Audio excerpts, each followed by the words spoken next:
இன்றைக்கி நைட்டு எங்கள் வீட்டு டின்னர் என்ன பார்த்தீங்கன்னா தோசைக்கு சைட் டிஷ்ஷாக நான் ப்ரிப்பேர் பண்ண நெத்திலி மீன் குழம்பு தாங்க.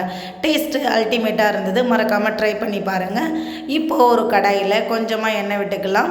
எண்ணெய் காஞ்சி வந்ததும் கடுகு ஆட் பண்ணிக்கோங்க.